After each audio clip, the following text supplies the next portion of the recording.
these well-polished and beautiful furniture? The wood comes from trees all over the world, sometimes from home or a woodland near home or from a forest.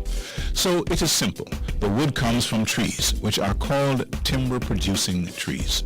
The trees are cut down by experienced lumberjacks. The persons who cut the tree do so with an axe or by using the more modern method, which is with the use of a powered chainsaw. The men usually make a cut called the humboldt, scarf, or the undercut in the intended direction of the fell. This way the lumberjacks can easily control the direction of the fall and reduce the damage. Then a back cut is performed opposite side of the undercut. As soon as the tree is fell, the branches, crown branches and leaves, and the roots are cut off, leaving the trunk, which is most suitable for furniture construction. In more recent times, lumberjacks have employed new ways of cutting trees. They would trim the crown and use it as a cushion for a trunk to fall on, so as to protect it from damage. The trunk is sometimes called a log. The log is then taken to the sawmill to be converted to timber.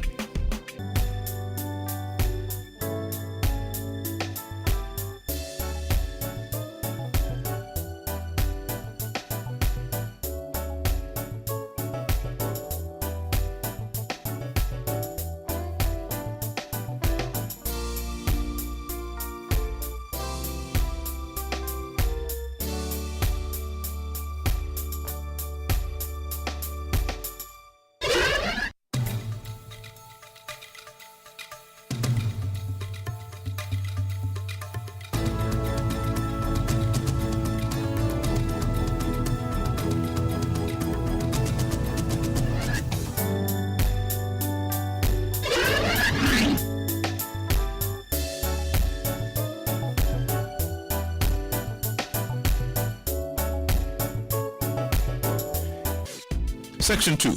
At the end of this section, you should be able to discuss the cross-section of a timber-producing tree.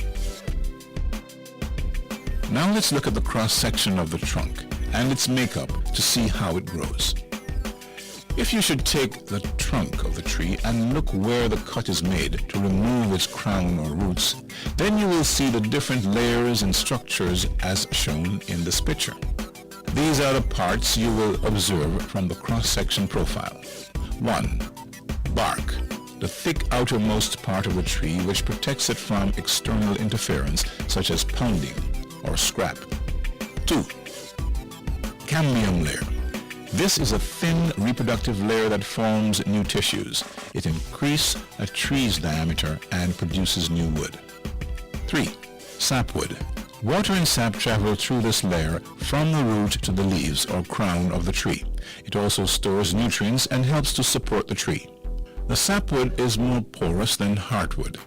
The sapwood usually has more carbohydrates present in its cells, which makes it more vulnerable to insects. 4. Rays or medulla rays. This component carries nutrients laterally through the wood and also stores food. 5. Growth rings or annual rings. A concentrated ring divided into early wood and late wood, showing the age of the tree and increasing its diameter. 6. Heartwood. This was once sapwood, but now being clogged with resins, gums, and other extractives, and helps to support the tree. It is much denser than the sapwood. Pith. This is the core of the wood. It gives strength and rigidity to the tree.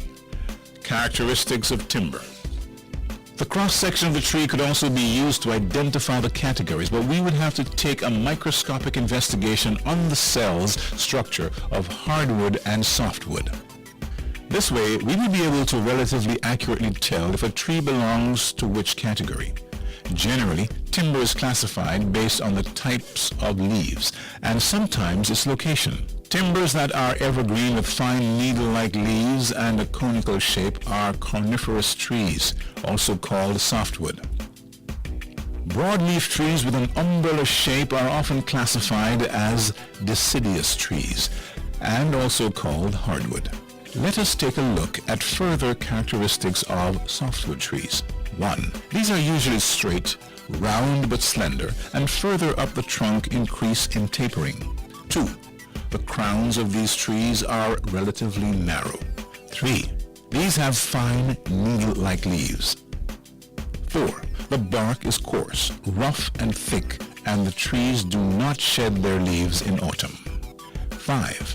Generally, softwood has a lower density, therefore most softwood varieties are softer than hardwood. Let us now look at some characteristics of hardwood trees. The general characteristics are: 1. They have large diameter trunks and branches, which result in a wide crown. 2. The bark varies in thickness and colors. 3. The fruits can be pods, berries, and nuts. 4. The leaves are broad and shed their leaves over a period of time.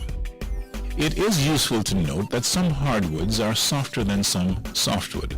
For example, basswood or aspen are softer than North American softwood, like a longleaf pine or Douglas fir. The softwood cedar is popular for general-purpose furniture because it is not so hard to work with and gives an excellent brownish finish, and it can also be found in the tropics. The hardwood mahogany is popular for expensive furniture.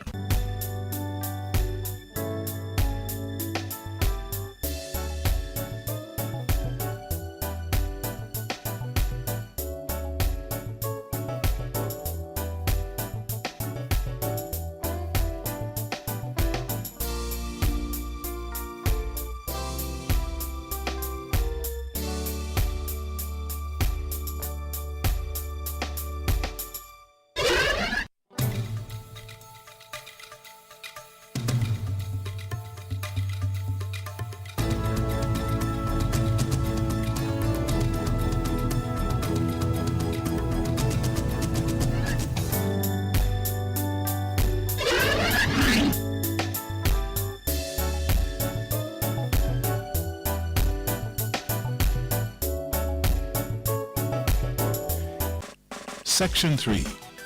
At the end of this section, you should be able to discuss timber conversion. In this segment of the video, we will look at how the log is being converted to timber so it can be used with ease. The log is taken to the sawmill by a truck to be converted into smaller pieces that can be handled in the woodwork shop. There are many forms of sawmills being developed now, but to categorize these, we have two main types: the band saw sawmill and the table saw sawmill. At the sawmill, the following safety measures are to be considered. Safety gears and tips. Before you start this task, ensure the following. 1. Put on eye protection. 2. Wear safety gloves.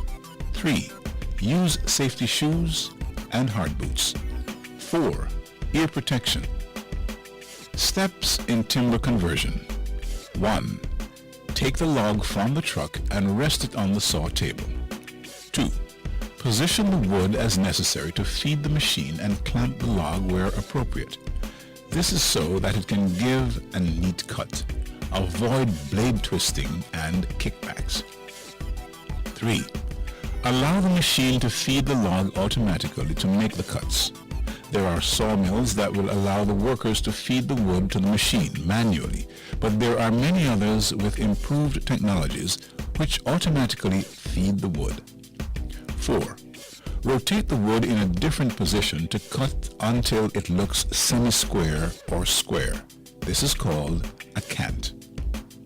5. Continue to rotate the wood until the final cut. At the sawmill, the log can be converted by 1. Through and through, or plane or crown saw, which produces tangential boards. 2. The quarter saw is a far more expensive cut because of the more steps involved. Common sizes of converted logs. Balk. A balk has a cross-section of at least 115 millimeters by 100 millimeters. It can be used in the form of heavy structural work such as a beam or a column. Half timber.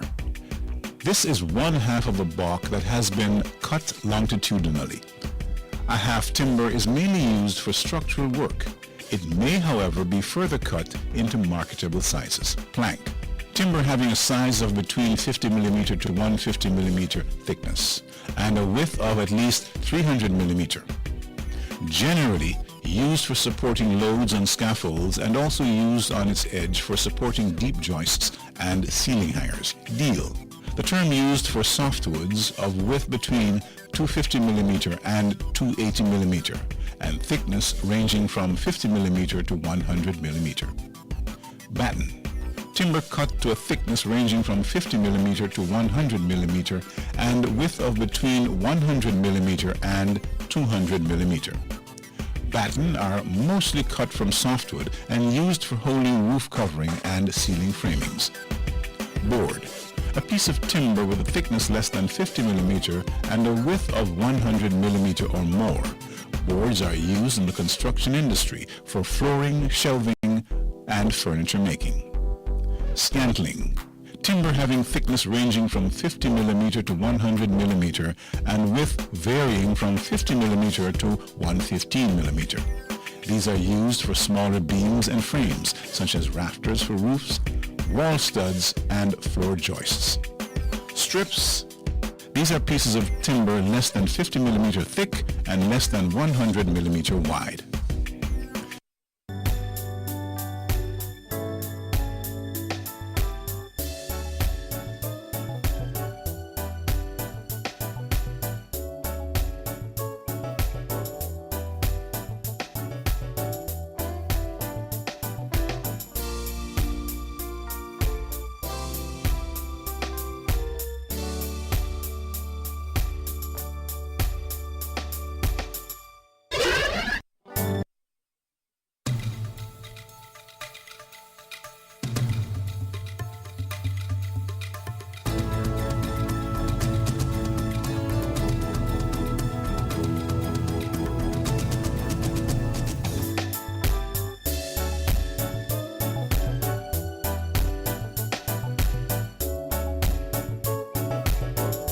Section 4.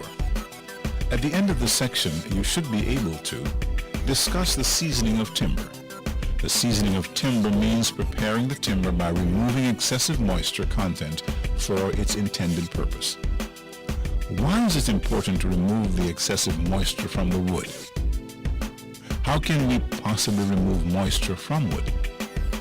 As we established earlier, seasoning of timber is the means of reducing the excessive moisture content in the wood for the following reasons. 1. Dry wood is lighter and stronger than wet wood. 2. Dry wood is more durable than wet wood. 3.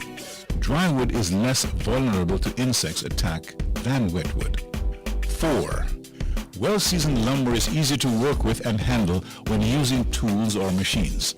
5. Properly seasoned timber will take furniture finishes and glue much better than unseasoned timber. 6. Well-seasoned timber will keep furniture joints together. The joints won't shake out or twist after a period of time. Types of seasoning. There are two main ways of seasoning timber: natural seasoning and kiln seasoning. Natural seasoning is also called air seasoning. What happens with air seasoning? 1. In this case, we use a neatly built shed with metal covering and not much side coverings so that air can pass through. 2. The ends of each piece of the boards are sealed to prevent the timber from drying out from its ends, which can result in splitting. 3. There are blocks placed on the ground to elevate the timber off the floor. The timber is placed on the blocks to allow free flow of air. 4. Note that the timber is placed in one direction at the same level, and then vertical spacers are placed to give them a different level and the opposite direction. These spacers will allow proper air circulation. These spacers are often called battens or piling sticks. 5. These steps are followed and repeated continuously until all the timber is properly stocked. 6. These timber will stay here for about a year. The moisture content will be reduced by 10 to 15%. The moisture will not be removed completely because timber also absorbs moisture from the environment. Sometimes the timber ends up with defects after it has been seasoned. kiln seasoning. The kiln seasoning, as its name suggests, is a heating system used to reduce the moisture content of the wood. Let us have a closer look at what really happens with this method. It is an oven-like structure called kiln, and there are different types.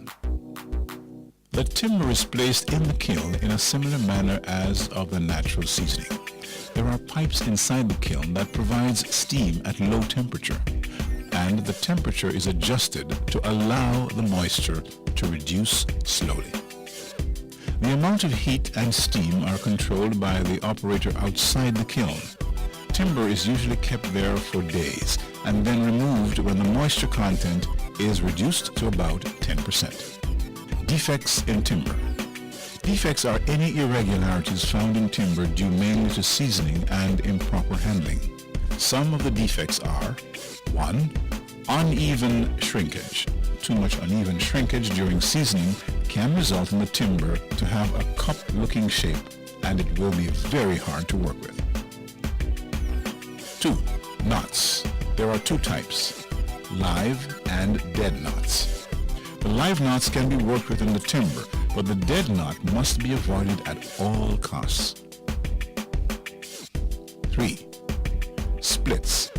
This is a complete separation in the fiber of the timber. Sometimes it can be worked around by gluing it back together. 4. Twisting. This is basically a twist in the timber that might have been caused during seasoning. How to correct some of the defects in timber? To correct most of these defects in timber, we simply cut around these or avoid them. 1. Uneven shrinkage causing cup shape in timber is sometimes very difficult to use, so you have to cut around it. But you may be able to use that cup shape to make interesting designs. 2. Live knots most of the times can be worked with and even add a decorative finish to the work. But dead knot must be avoided at all costs. Cut around it or remove it and fill the space with a proper size wood and glue. 3. Split in timber sometimes can be widened with a knife and filled with fillers. Sometimes it is wise to use the split pieces separately. Summary questions and answers. What is the name given to the lumber that is cut into smaller pieces and are in marketable sizes?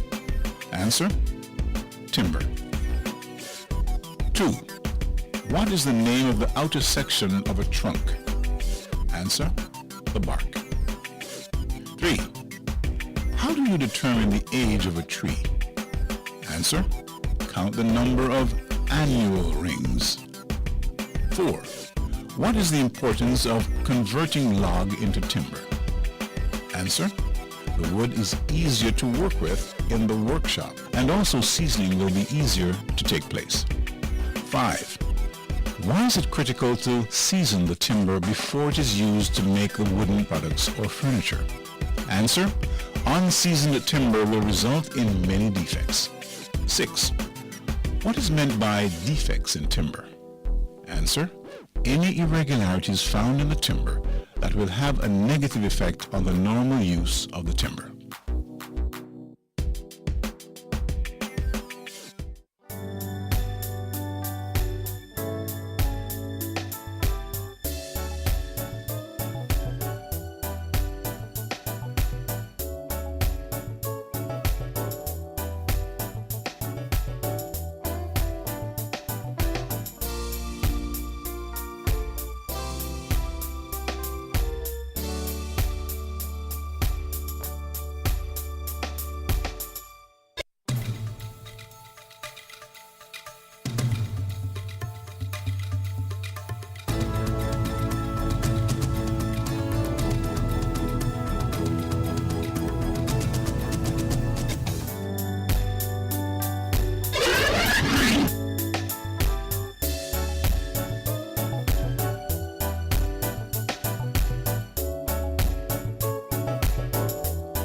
This video will outline the design and construction of a night table. Students will be able to apply the skills acquired in the use and application of drawing and design of projects in woods technology, as well as the use of different tools. The construction of the night table follows the principle of carcass construction box, which is the primary method used to construct furniture such as dressers, chest of drawers, and cabinets. The basic carcass for a night table consists of two solid sides or cheeks, a solid bottom or carcass base, and two connecting rails. The rails are used to connect the side pieces at the top using dovetail joints. Drawer rails are connected to the sides by short tenons. The drawer runner is fixed to the drawer rails by a tenon and inserted in a groove in the side piece called a housing. It is not glued in the housing but free to slide to account for shrinkage. Interpretation of the drawings of the night table. Before a piece of furniture is constructed, a drawing is usually done. This can either be a full-size drawing or a scale drawing. A drawing done to scale is often a different size than the actual object, but have the same proportion, usually smaller, but sometimes larger than the actual object. For example, when showing small details, it is sometimes done at a larger size than the actual object. Hence, as a woodworker, it is important to be able to interpret and analyze drawings. In furniture making, the main drawing system used is called orthographic projection. This is where three views of the object is shown. The front view, the top or plan view, and the side view. Measurements of the various parts are shown. Unit of measurement used in the night table is millimeter. It is also important to prepare a cutting list. A cutting list is created either from a full-size drawing or a scale drawing. A cutting list is a spreadsheet listing all the parts and their dimensions. An accurate cutting list will help you to be more efficient and accurate and less likely to waste timber. In our night table, the carcass is built first, and then the other components such as the lid, drawers, and base are then built and fit to suit. Consulting the material list, select suitable stock to make the parts for the carcass. Cross-cut the material to length. Pay special attention to the end for splits and other defects. Some of these defects are not obvious, so add approximately 50 mm to the timber when cutting from the ends. Therefore, for the sides, cross-cut two pieces, 630 mm long. These pieces must be approximately 300 mm wide, enough to get a finished width of 280 mm. For the carcass base, cross-cut to approximately 400 mm. Remember, it is dangerous to plane material less than 300 mm in length on the joiner, while 400 mm is longer than 300 mm. Nevertheless, be careful when jointing. A 200 mm wide timber cross-cut to 600 mm is sufficient for the connecting rails, drawer rails, and the two drawer runners.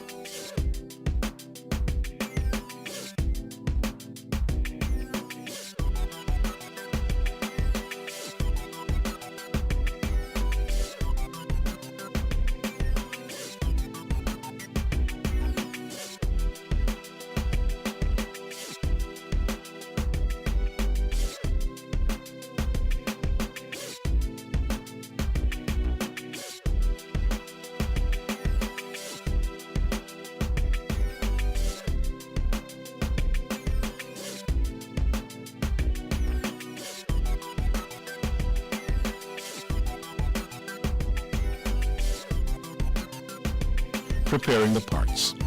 Let us establish two straight surfaces adjacent to each other by first joining along the grain until it is flat and straight. Join one face and one edge. Mark these areas. Take the pieces to the thickness planer and plane the pieces to the required thickness.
these pieces will be 18 millimeter in thickness. Next, using the table saw, place the dress edge against the fence and rip the pieces to get the required widths. For the side piece, rip both pieces to 280 millimeter wide. Rip the bottom piece to 268 millimeter wide. We will now rip the rails and drawer runners. Set the rip fence 50 millimeter from the blade. Feed the 600 millimeter by 200 wide board through the blade and repeat 2 more times to get 3 pieces 50 millimeter in width. Now remove the rip fence, as we will now cross-cut to get the finished length of the various pieces. Add an extension fence to the miter gauge. This will help to make repeated cuts of the same length. Place one edge of each of the pieces against the fence and cross-cut one end of the pieces to a 90-degree angle. Remove the smallest amount of wood as possible. Mark these ends. Next, we will cross-cut the other ends to get the required lengths. Select one of the side pieces and measure 580 millimeter from the square edge and make a mark. Place an edge of the piece against the miter gauge and align the mark with the saw blade. Clamp a small piece of scrap board on the extension fence behind side piece as a stop. You will now be able to cross-cut the 2 sides at exactly the same length. You should now have 2 pieces with the dimensions of 580 by 280 by 18 millimeter. Use the same procedure to cross-cut the base and the 2 connecting rails, as they are the same length of 338 millimeter. Cross-cut the drawer rail to 332 millimeter and the 2 drawer runners to 224 millimeter. Rip the runners to 30 millimeter wide. Marking and cutting the joints. Dovetails. Set the marking gauge to 12 millimeter and mark all around both ends of the bottom piece and the connecting rails. These are the shoulder lines that mark the depth of the rails. Use the same setting on the marking gauge to mark out the pins on both ends of the side pieces, parallel to the width of the board. Now set the marking gauge to 18 millimeter, which is the depth of the tail pieces, and mark across the face from both ends of the side pieces. Take a connecting rail and mark point 10 millimeter from both edges using a pencil. Use a tri-square, and from these points, mark lines across the ends. From these points, use a sliding bevel to mark the sloping lines down to the shoulder lines on the face. Repeat the procedure to the other end and the other connecting rail.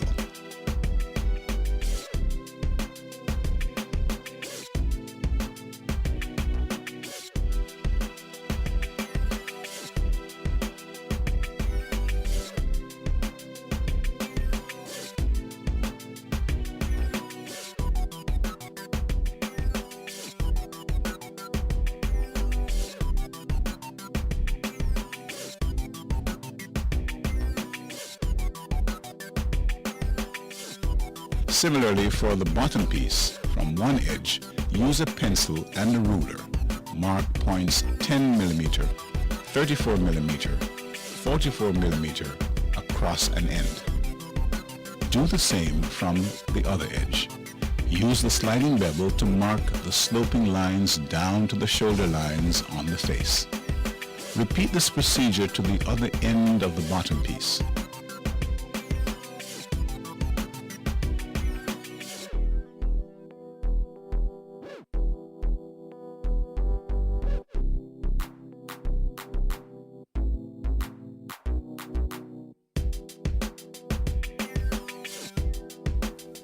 Cut out the tails by clamping each piece in the vise vertically, and with the dovetail saw, make cut down the sloping lines to the shoulder line. Then cut the shoulder lines.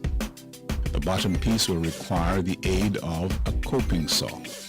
Clean up with a sharp bevel edge chisel.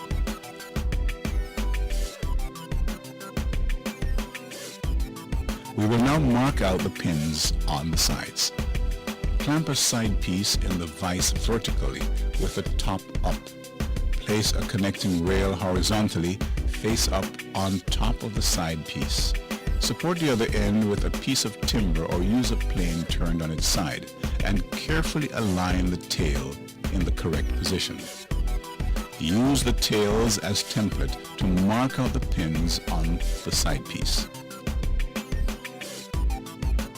Repeat the process with the other rail and the bottom pieces. Use a tri-square and pencil and carry these lines straight down to the shoulder lines. Mark 2 parallel lines across the width of the sided piece to lay out the housing and mortise. Use a ruler and measure 125 millimeter down from the top end and mark the point on the edge with a pencil. Make another point 18 millimeter down from that point. Do the same on the other edge. Now use a straight edge and a marking knife and use these points to draw 2 parallel lines.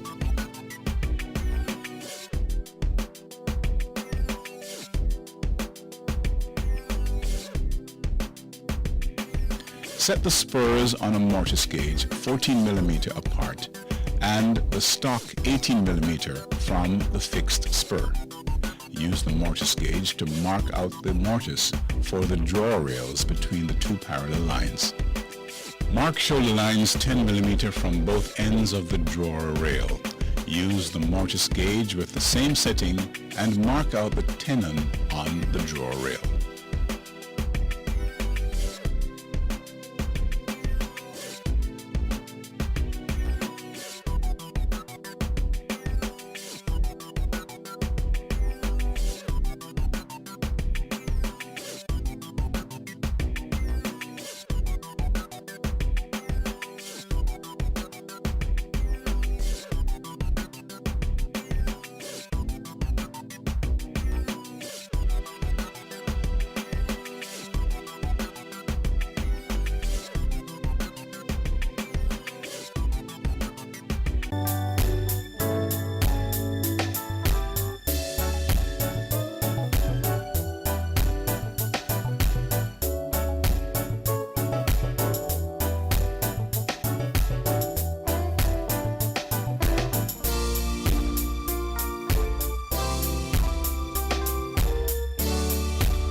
Set the spurs on the mortise gauge 6 millimeter apart and the stock 6 millimeter from the fixed spur and mark the groove.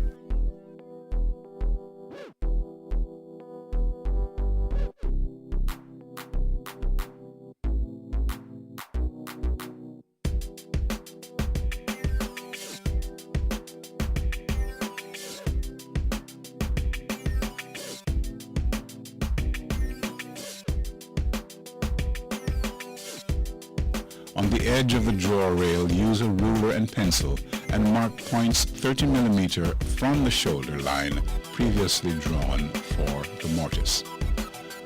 From that point, use a square and square a line across the edge.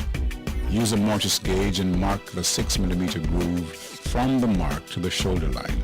Repeat this process to the other end of the drawer rail.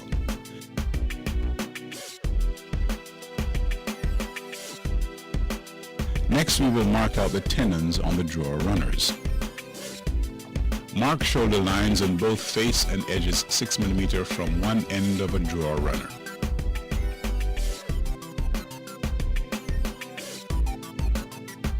Set the mortise gauge spurs 6 millimeter apart and the stock 6 millimeter from the fixed spur.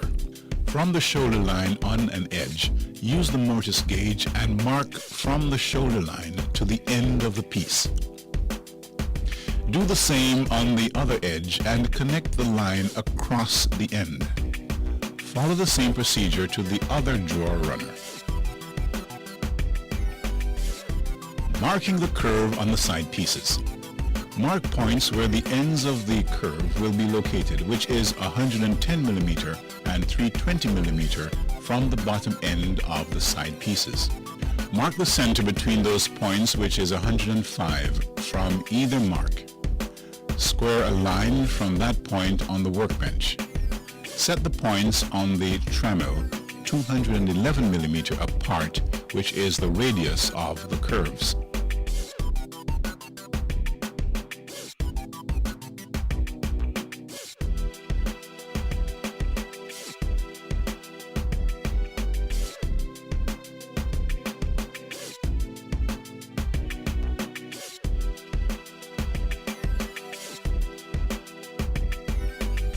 Place one end of the trammel on one of the mark on the side piece and the other end on the line that was marked on the bench. Scribe the curve. Do the same to the other side piece. We will now proceed to cut the various joints and the curves on the pieces. Clamp a side piece upright in the bench vise. Use a dovetail saw and cut down to the shoulder line. Be careful not to cut past the shoulder lines.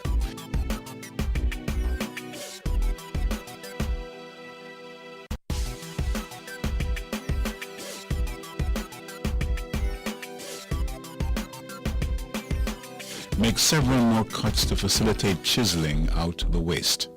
Do the same to the other end of the side piece.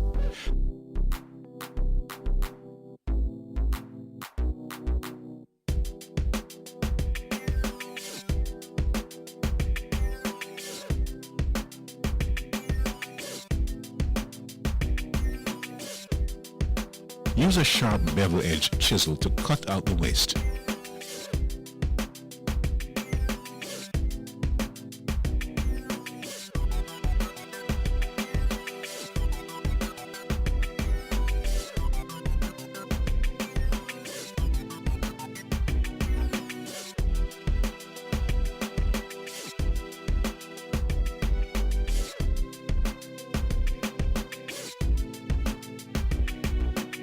Chop out the mortise for the drawer rail using a chisel.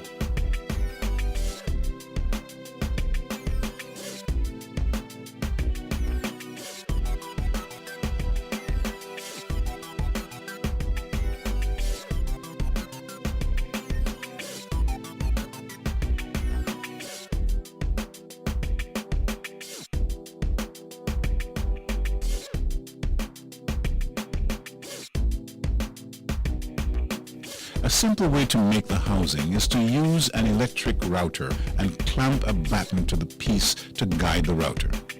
However, it can be cut with hand tools. Gauge the correct depth at the back edge, 6 mm.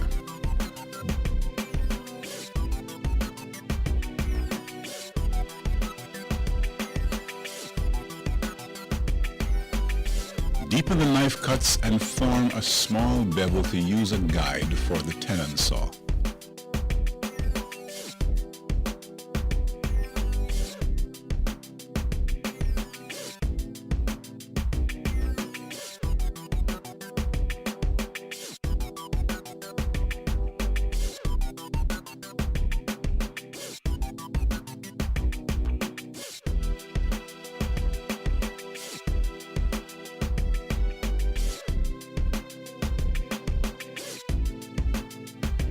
Saw down to the correct depth, then chop out the waste with a chisel.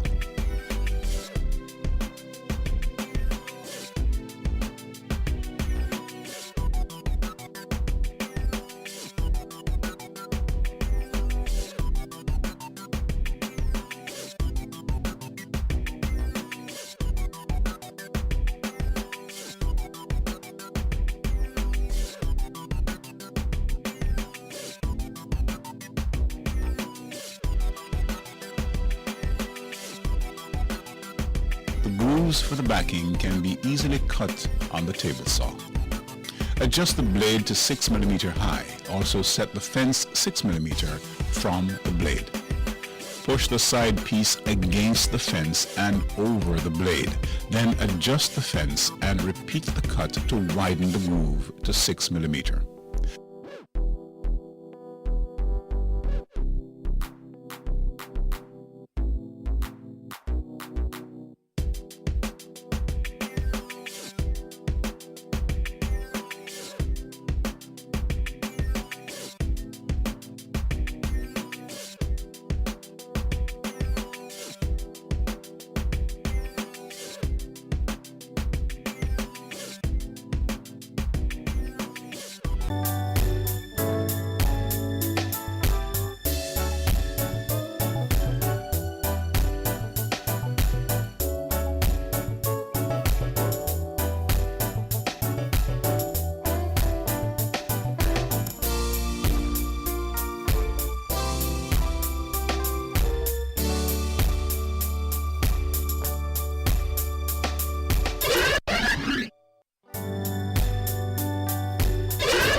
Use a bandsaw to cut out the curves on the side piece. Cut away from the line by a few millimeters. Use a convex spoke shave to smooth out the cut.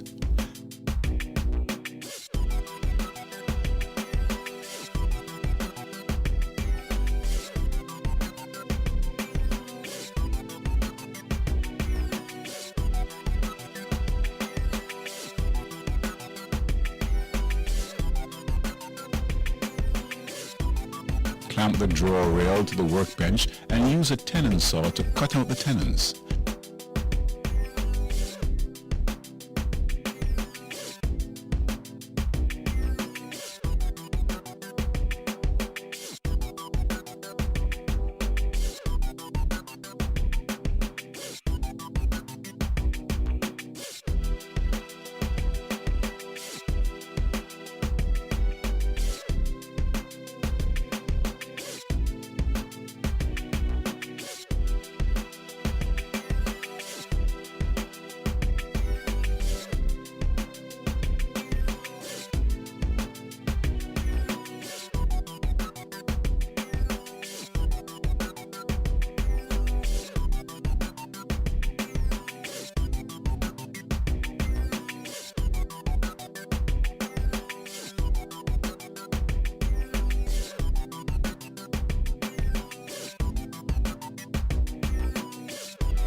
use a chisel to cut out the groove for the runners.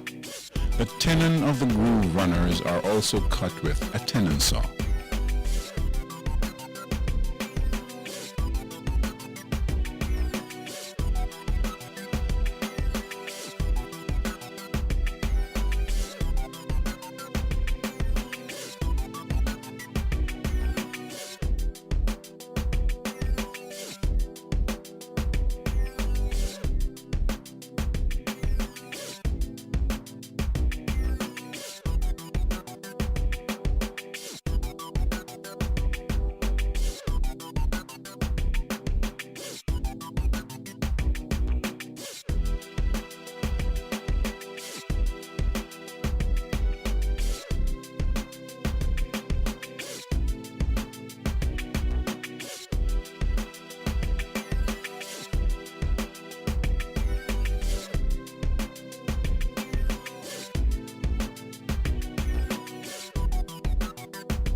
You have now cut out all the pieces to construct the carcass.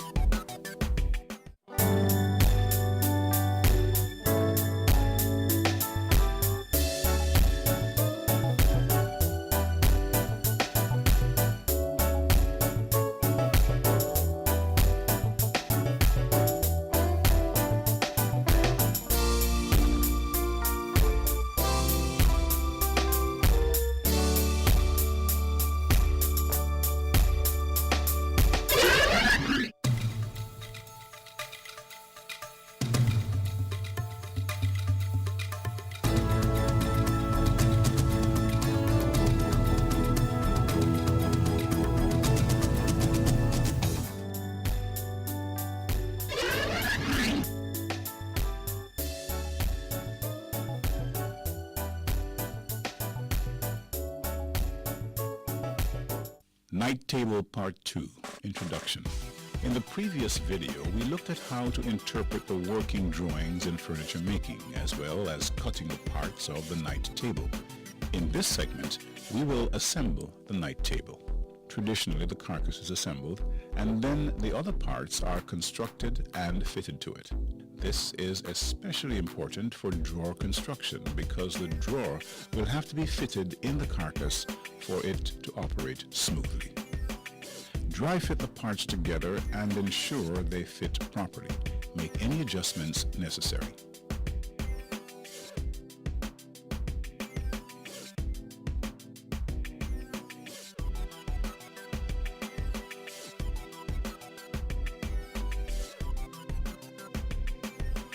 Bore holes in the tails for screws. This will help when gluing.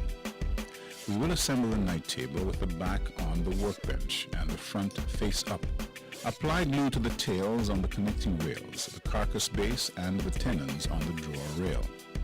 Also apply glue to the corresponding mating area on the side pieces and place each piece in their respective position. It is important to work fast as the glue dries quickly.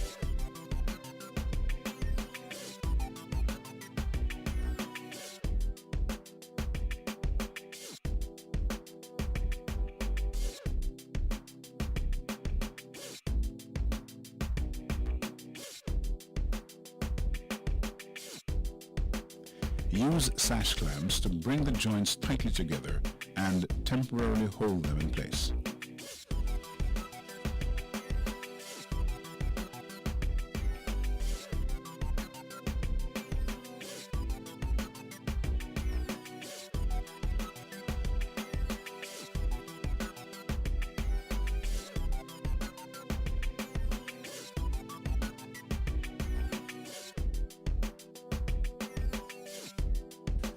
Measure the diagonals to ensure that the carcass is square. Adjust the clamps if necessary to aid in getting the carcass square.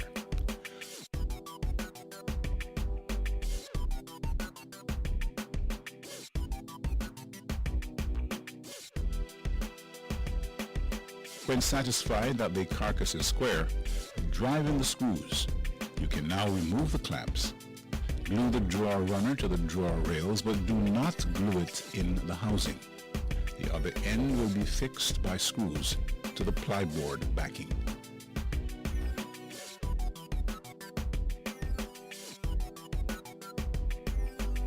This arrangement allows the sides to move freely when there is a change in moisture content in the atmosphere.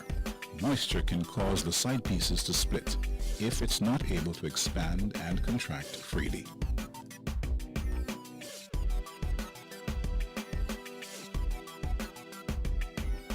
Wipe off the excess glue that squeezes through the joints with a wet rag. When the glue is set, cut plyboard for the back to the correct dimension and slide the grooves in the side pieces. Do not fix the back as yet, as you may need to move it to aid in fitting the drawer.